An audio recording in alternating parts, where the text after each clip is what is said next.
There's something that hasn't come up that I thought would come up, and I'm kind of waiting for some questions to answer it.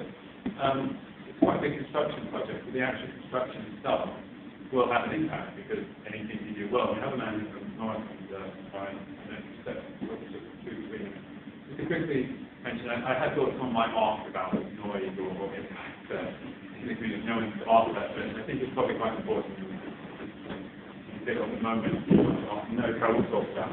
I'm Brian from Morrison Construction, a company who will be working with and micro development scheme that goes ahead as most of the CSCs wanted to. Effectively, yes, it is a construction project and it is on your doorstep. As most of you know, construction projects can interfere with your normal way of living and your normal sort of life. But we set out to try and minimise that impact on the community. We're members of the Constructors Scheme. We're associate members of that body who aim to try and make construction livable with, if you like, try and make it a bit more user-friendly.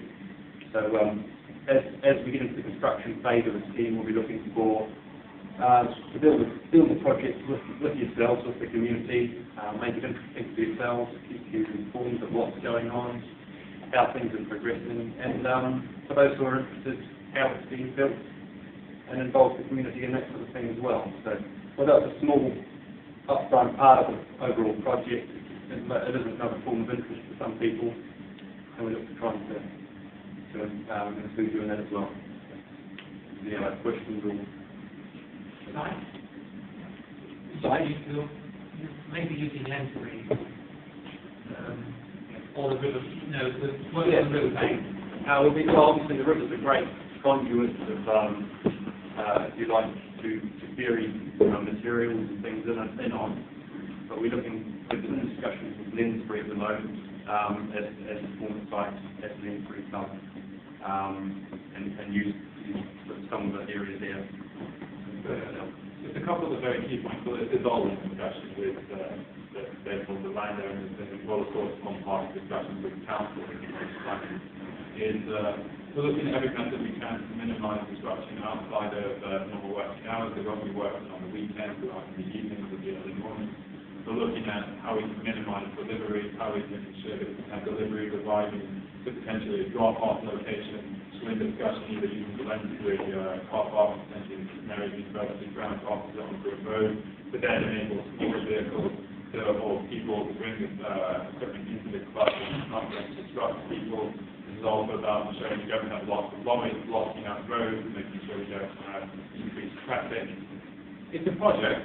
There will be some impact, but we're doing everything we can to ensure that we're as minimal as possible to make sure it doesn't really affect people. And we are going to be discussing not only with those landowners in terms of the lens free in-market publishing, Teddington Studios, the Anglo pubs, the big ones people know, but also the residents of Room, Water, West, I think it is, through Road, basically the nearby residents, to ensure they're fully informed. And that will also form part of the council consultation with the planning application. I would assume they would normally inform residents. If you're building something on your house, you might only inform a couple of people either way, but with something like this, I'm sure they'll be informed all the nearby residents. So all of this is an ongoing thing. We haven't got planning permission, so I can't say exactly what it will be, but we're doing everything we can. And if anyone has any direct concerns regarding that, suggestions or issues, as I said, we have, and this applies to every issue as well, we have all the way around the contact information, contact us, contact the local councillors, contact the council, or the environment agency as appropriate. So if there's any other questions before Brian. Yeah, at the risk of stating the obvious, you've got some sort of special construction technique, have you, for sort of boxing off the river and making sure you're not going to drop bags of cement down and poison fish and stuff? Yes, absolutely. All of our working methodologies, again, sort of passed through the Environment Agency, who are our police force, if you like, in terms of the way we build things and how we consider the environment and the building process. And, I mean, what sort of things are likely to go wrong that could have an ecological impact? Well, obviously, like I say, there are all sorts of spills and things that are possible, and everything we do is focused around mitigating the risk of that. So it doesn't. Yeah, obviously there are multiple stakeholders involved in this very complex project. The project team has been working on this for over a year to provide everybody in the local area with this option. We haven't asked for any money, not asking for any money. We're just doing it to give this possibility a chance. I wanted to ask a question about the